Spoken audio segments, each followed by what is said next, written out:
Looks like I got a few new comments here. That's a nice one. Awesome job, my friend. Keep the takedown talks coming. Fit 3 knives I own, only 97 more to go. Takedown talks. Where have I heard that before? Takedown talk. That's really calling something up in my mind. What was takedown talk?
Hey y'all, Enzo here from Knox Knife Mods, and tonight we are taking a look at the Spyderco Gayle Bradley 2.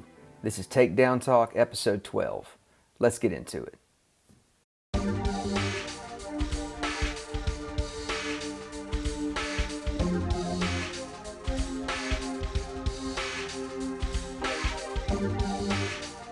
Today, we are looking at my Christmas gift here. This is a Gayle Bradley 2. From Spyderco. It is a BladeHQ exclusive in Cru-Wear steel. Alright, quick interruption here from the editing desk. I just wanted to give you guys a quick disclaimer. I'm only going to be like 30 seconds.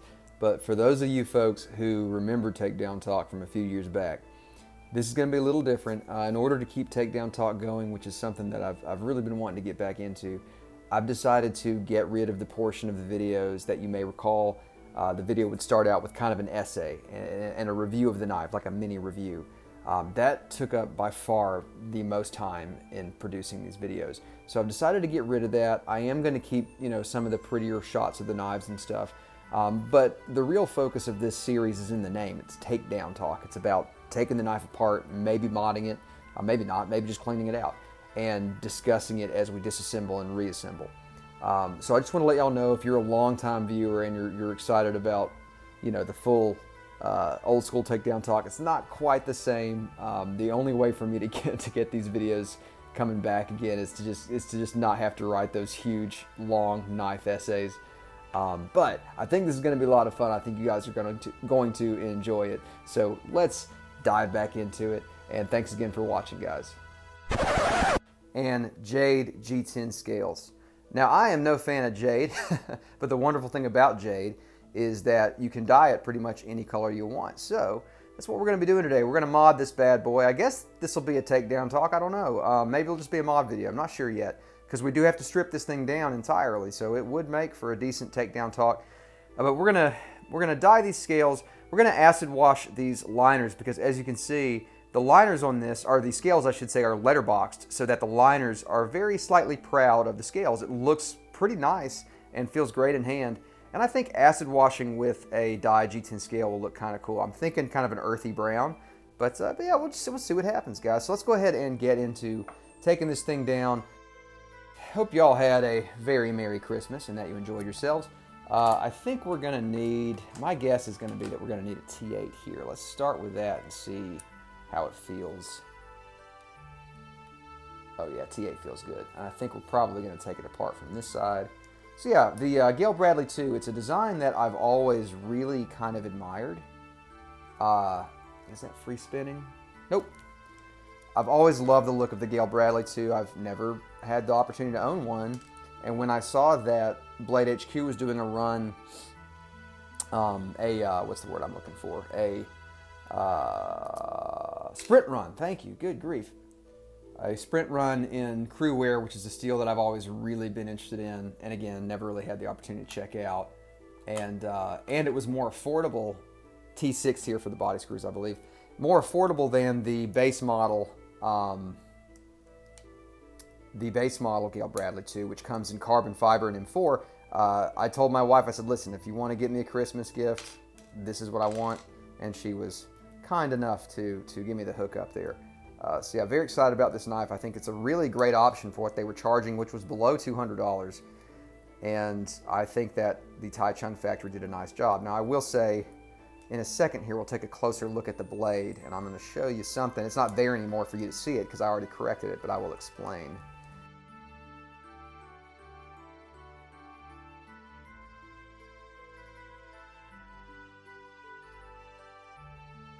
Okay, as we can see here, we've got pins that are actually mounted. It looks like, yeah, they're just stuck inside the G10 there, I guess to help keep the G10 in position. That's neat.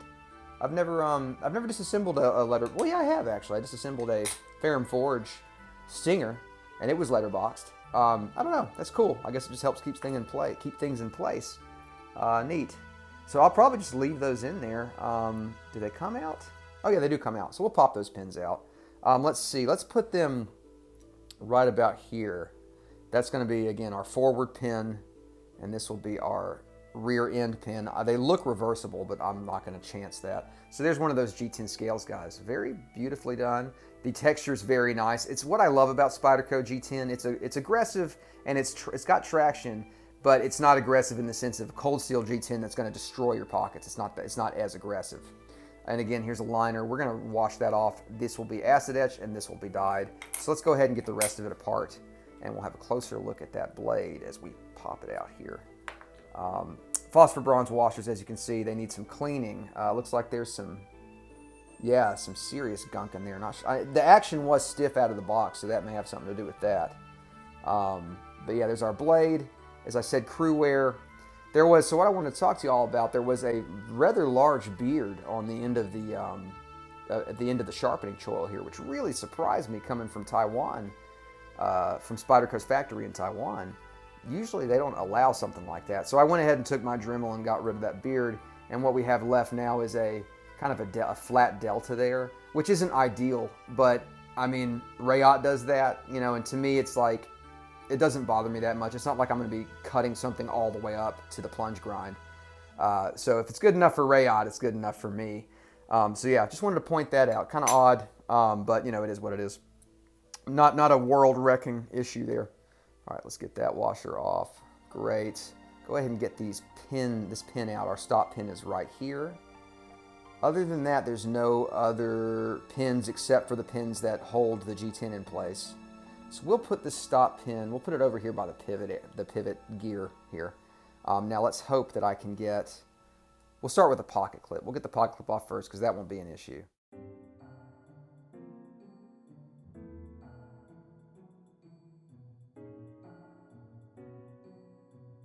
Man, this has been really kind to me so far, guys. This knife has come very readily apart. I'm so pleased. Usually with standoffs, that can be a struggle, where one of the body screws just does not, it just wants to spin the standoff and not come free. Man, I'm feeling good now. Okay, so now we need to get the liner out, separated from the G10 here. Great. Guys, this has been awesome. This took no time at all. Okay, come on. I could leave the pins in. I mean, I don't think it's hurting anything, but just for the sake of a full disassembly, I'm going to try to get them out, although these don't want to come out.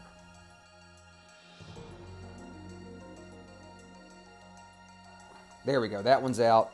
That's our forward one, so let's drop it there. See if we can get the back one out. A little more torque behind it. There we go. Got that one out too. Wonderful. Okay. So here, guys, here's our exploded view. Let me move everything out of the way and kind of organize it a little more cleanly. That was wonderfully simple. Wonderfully simple. All right. The blade right here, and yeah, that should sum it up, guys. There's our exploded view of the Spyderco Gayle Bradley 2 Jade Cru-Wear. So as we can see, we've got 2 steel liners, 2 Jade G10 handle scales, our CPM Cru-Wear blade, our standard Spyderco pocket clip, and the screws for that as well. 4 locator pins to hold those jade G10 scales in place, 3 standoffs, and the body screws that accompany those, which total in 6. We got 2 phosphor bronze washers, our pivot screw, our pivot, and finally the stop bar. Awesome. So what we're going to do now, guys, we're going to clean off the liners and the scales, because when you're going to do a dye job, or you're going to do, this is just water and soap, by the way.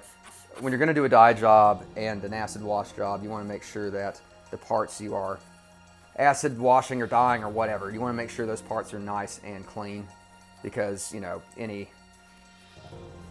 grease or oil or anything like that can affect the outcome of whatever you're doing to it.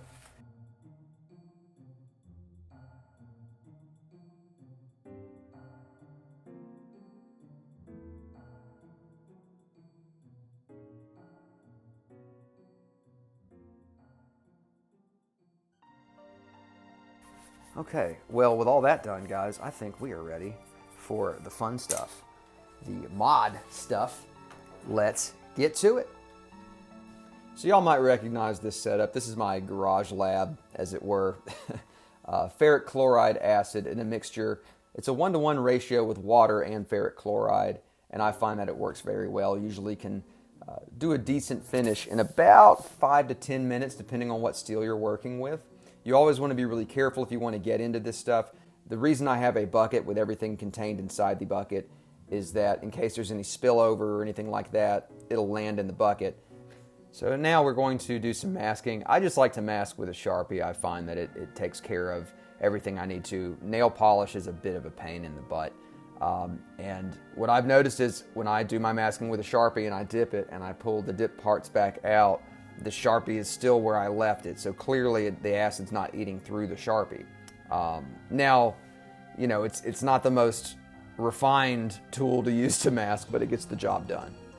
So the areas that we're focusing on to mask are the hole for the pivot, as well as the lock face on the liner and the detent ball. Just want to make sure none of those areas are affected by the acid, as much as we can mitigate that.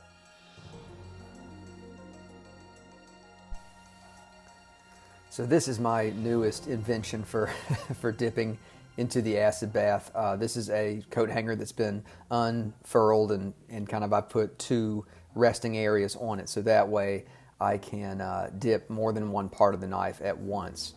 You need these 2 separated sort of valleys to keep parts from overlapping on each other inside the acid rinse, because if they do, of course, that's going to mess up your finish. And this worked out pretty well. So we're going to get the 2 liners in first. I'm thinking 5 minutes for those, and once those are done, we will follow up with the pocket clip.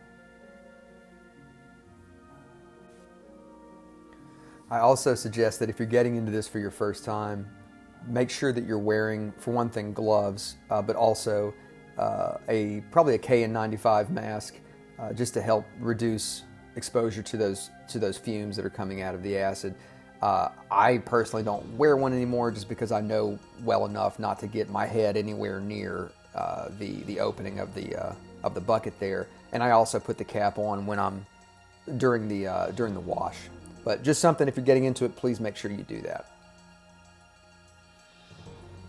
So here we're going to get a good look at the liners as they're coming out of the acid. Sorry for the focus issue here. It's going to refocus in just a second. But you can see nice dark finish. Very happy with that. Kind of like a medium gray, and I think it looks really fantastic. But you can see how much acid still remaining on these, and this is why we always use the baking soda water mixture to neutralize it. Right after neutralizing, we're going to follow that up with a coat of mineral oil, and I'm just going to coat both liners with a little bit of mineral oil here. And that's something that I learned from a knife maker. I couldn't tell you the specific reason why you're supposed to do this. I think it's supposed to help prevent further oxidization or whatever that chemical process is. But he suggested I do that, and so I've always done it because it doesn't take much effort. Now we're moving on to the pocket clip here, and this one ultimately ended up staying in for about 7 minutes. Not sure what the difference was between the steel and the pocket clip and that and the liners, but it needed a little bit longer, And I'm glad I did because I think it ended up matching perfectly. All right, out comes a pocket clip, and once again, going to put that in the neutralizing bath. Now, I've seen some people say in forums and stuff that all you really need is soap and water, and that may very well be the case, but I'm a paranoid dude, so I always use the baking soda and water. Now we're going to coat this one with mineral oil as well, and you can kind of see in this shot, it matches pretty darn well. I'm very happy with how closely the liners and the pocket clip came together, and in just a moment we'll have a closer look at that, and then we're going to move on to the RIT dye.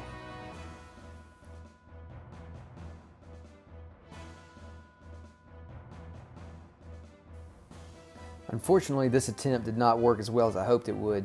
As you can see here, I'm just using 2 different tones of standard RIT dye. What you need to do as well is have a boiling pot of water, and here I use an old coffee thermos to put the water inside, mix the RIT, and then dip my scales. Now, regular RIT works great for cloth-like materials like micarta, but for G10, I think that RIT dye more is what you really need, and that's what I've used in the past. Regular RIT could possibly get the job done with more time, but dye more works quickly and effectively. So once I found that this regular RIT was just not working with these Jade G10 scales, I decided to go ahead and get a bottle of Dye More in brown, the shade that I wanted, and I was going to come back to it later, which we will. And we'll talk more about that in just a second.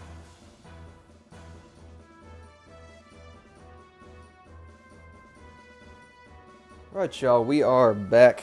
Oddly enough, this G10 scales would not dye. I think it's because I was using standard RIT dye and not RIT dye more. So my plan as of now is go ahead and reassemble the blade, and I'm going to dye them the way that I normally do, where I just dye them mounted to the blade. And in that case, I'm going to get some RIT dye more, and once we have the blade fully assembled, we will try to attempt that and see if brown dye more will perform better than just standard brown dye. But the liners I'm pretty happy with. They're a little spotty, as you can see, but most of that should be covered up by the scales, so it should not be a problem. So let's go ahead and get back to it here. Let's see. This side goes here. I'm gonna pop these little locator pins back in for the, come on now. I'm gonna have to really push you in, aren't I? I'm gonna pop these in for the liners. There we go, there's one. Let's get the screws in on this side and get our standoffs into place, which the standoffs are D-shaped. That's wonderful. I didn't notice that on the disassembly. The standoffs are completely D-shaped. That is fantastic. We've got our T6 in, so let's get these screws back into position here.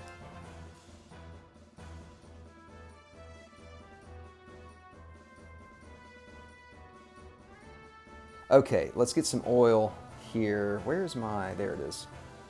Just dab a little bit of oil on there for our bronze washes. Oh Lord, that was a little too much. I think that'll improve the action because the action on this bad boy was pretty stiff out of the box. I don't mind that on a liner lock, honestly. And I'm sure y'all have heard me say how much I prefer washer-based actions to what am I trying to say? To bearing-based actions. So I don't mind a little stiffness there. Gonna go in. By the way, the pivot is also D-shaped. Sorry if I'm moving it out of, there we go, we got it. Tried not to move it out of the camera here. All right, take that washer. My hands are all brown from the RIT dye.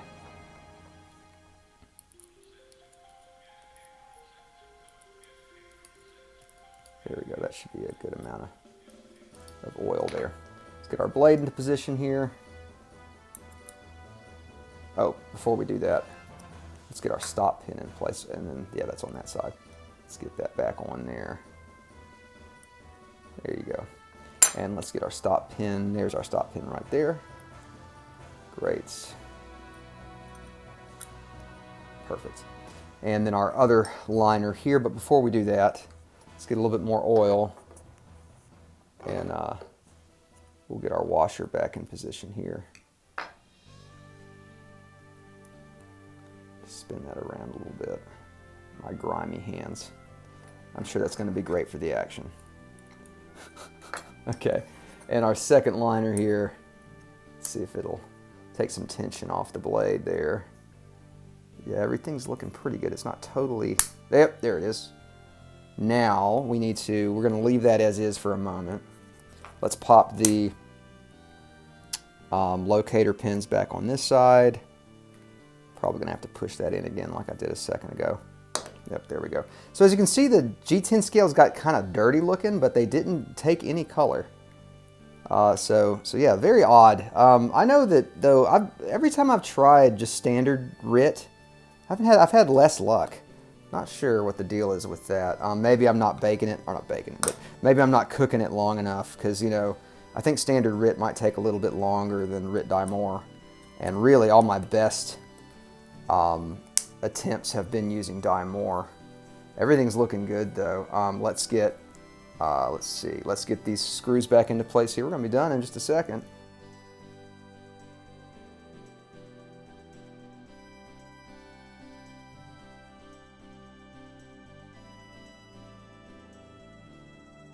I'm gonna leave it there. Let's put the pocket, ooh, I like that pocket clip.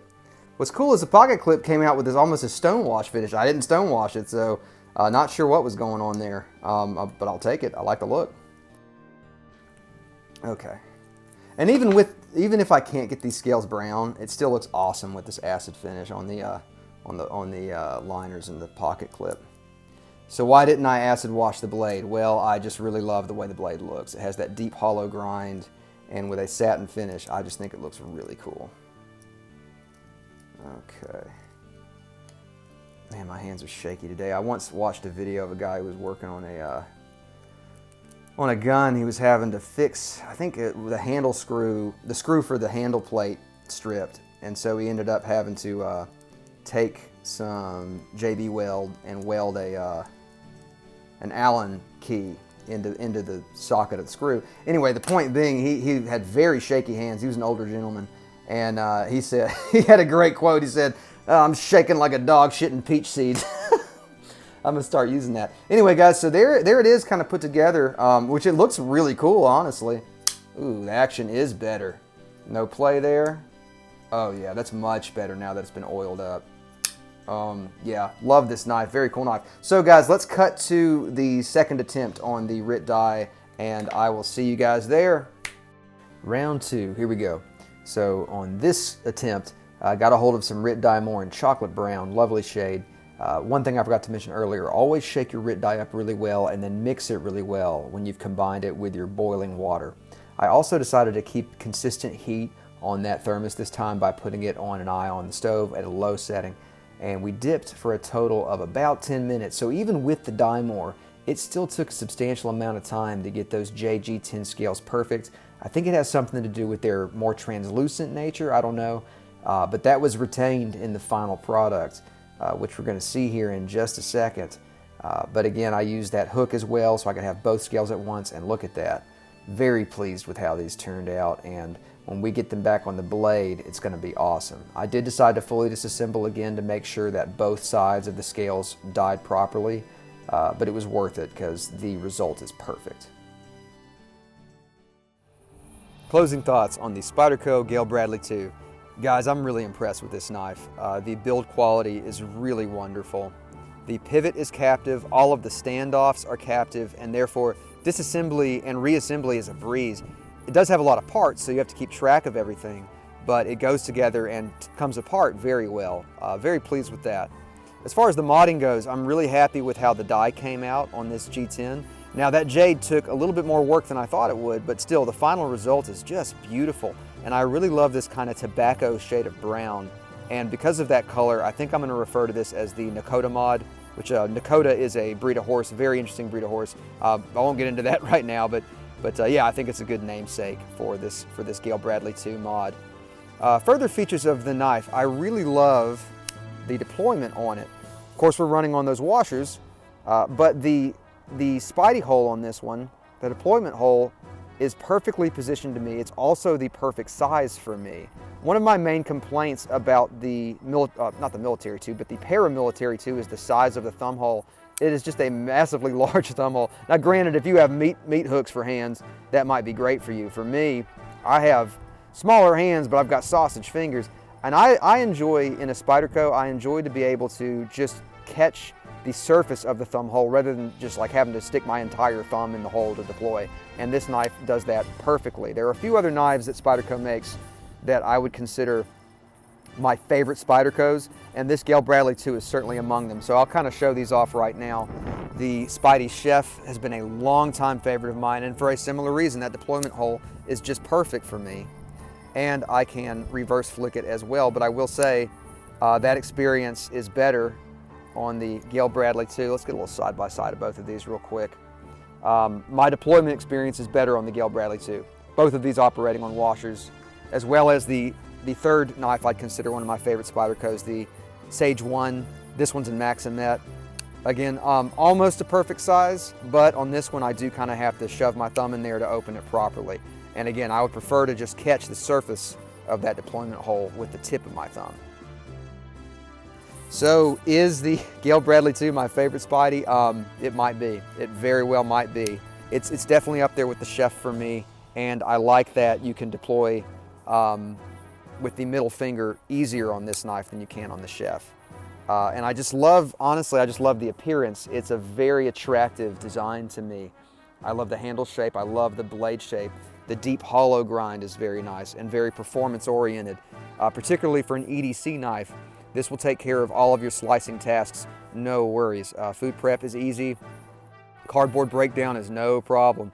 The Cru-Wear steel. So I have noticed a little bit of chipping on my Cru-Wear from, let's see if I can show it on the camera here. Y'all can probably see it there. I was doing a lot of cardboard cutting following Christmas, and I may have hit a staple or something, I'm not sure, but I do have some chipping after that. But as I understand it, it is supposed to be a little bit more toughness oriented so that, you know, when you do hit a snag or a staple or something like that, the steel is more inclined to roll rather than chip away. Anyway, guys, all of that said, I'm very pleased with the Gayle Bradley 2. Very pleased with the ergonomics of it, the design, the fit and finish. Really everything about it is really just a home run for me. For my hand, this knife is working perfectly. One more thing I'll say about it, the pocket clip.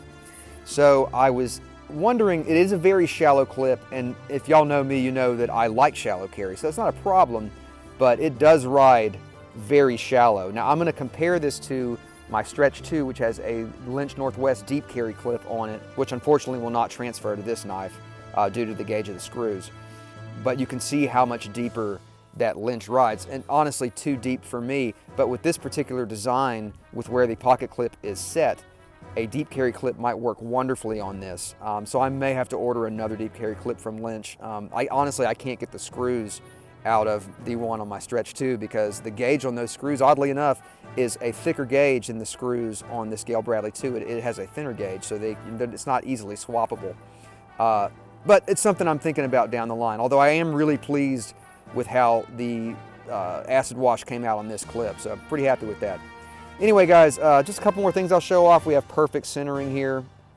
Maybe a hair to the left, but man, that's negotiable. And the lockup is about, sorry guys, my hands are cold, so it's really cold out here.